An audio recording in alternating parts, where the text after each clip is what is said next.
kenapa saya bilang BPJS itu sangat penting sekali? Karena satu, yang lainnya wis oke itu manfaat ya. Tapi cuma satu yang saya dapatkan. Ingat-ingat omongan saya. Saat kita ganti majikan, saat kita dipecat oleh majikan, kita itu tidak memiliki asuransi. Nah, ini saya katakan sekali lagi. Buat teman-teman yang bilang hapus BPJS, boleh kalian katakan itu. Tapi ini yang satu rahasia. Saya sebagai salah satu staff agent. Paling ngeri itu adalah masa transisi kalian. Masa transisi kalian itu apa sih? Waktu kalian selesai di majikan ini, mau pindah ke majikan ini, di tengah-tengah itu loh nggak ada cover asuransi.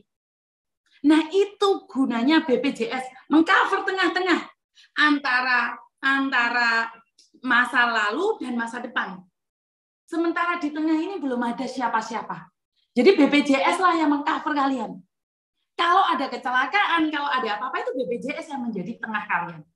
Jadi selama ini saya dengar nih, Miss, kan apa gunanya BPJS?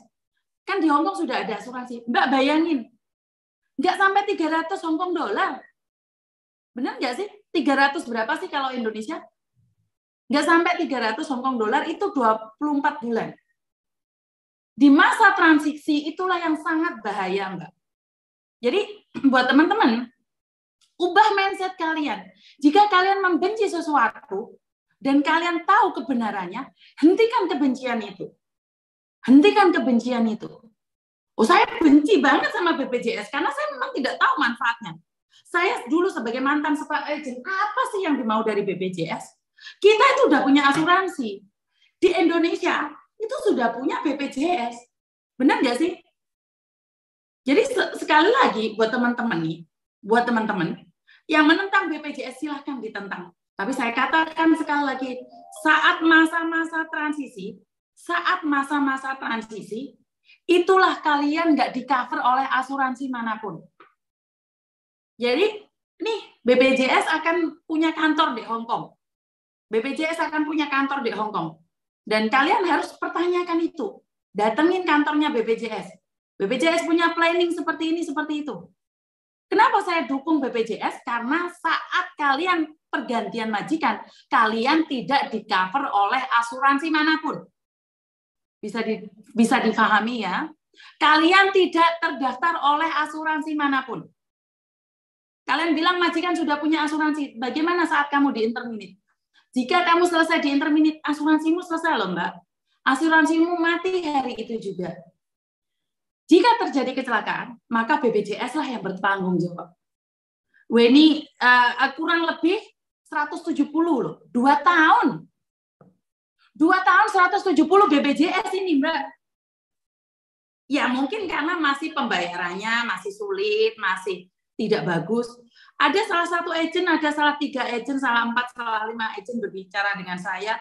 Mereka bilang pernah didatangi oleh petugas BPJS, nggak tahu petugas atau apa. Dan mereka bilang menentang BPJS. Terus saya kasih tahu, kamu sebagai staff agent, kamu tahu kan kendalanya saat kalian anak itu dipecat oleh majikan atau anak itu finish kontrak dan terjadi kecelakaan di boarding house.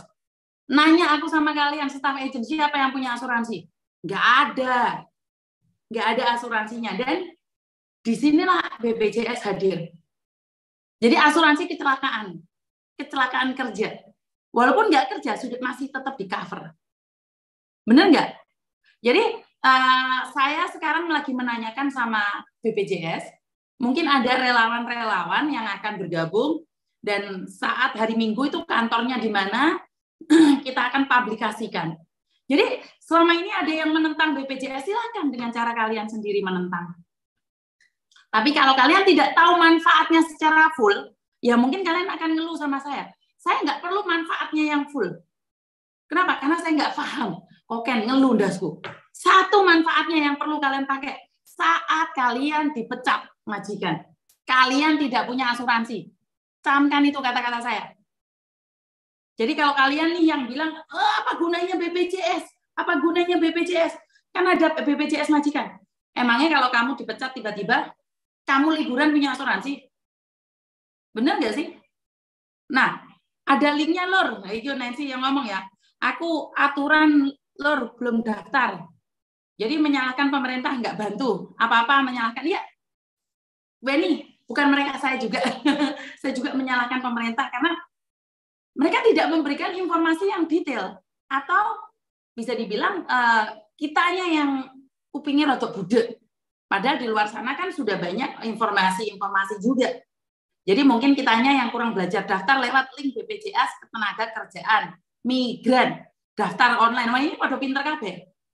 Jadi saya itu melawan sesuatu yang menurut saya tidak benar. Tidak benar buat saya, tapi belum tentu tidak benar buat kalian. Makanya saya selalu bilang minta saran dan kritiknya. Benar nggak sih saya selalu meminta saran dan kritiknya? Karena itu buat teman-teman nih, kalau Miss Juni ada yang salah, kritik aja nggak apa-apa. Terus kedepannya harus seperti apa? Bukan mengkritik tapi tidak memberikan solusi. Benar nggak? Begitu juga dengan kehadiran BPJS yang bulan Juli kemarin sempat saya tolak, bulan Juni kemarin sempat saya tolak. Setelah saya memahami program-program mereka, ya mau tidak mau, suka tidak suka, kamu harus belajar memahami. Dari situlah saya sangat mendukung adanya BPJS. Begitu juga dengan Garuda. Banyak orang yang mengkritik Garuda, termasuk saya pribadi. Tapi Garuda sedang improve lebih baik lagi. Yo, jangan dicap jelek. Kan namanya orang, aturannya sedikit berubah, bergeser, dan mereka mencoba lebih baik lagi.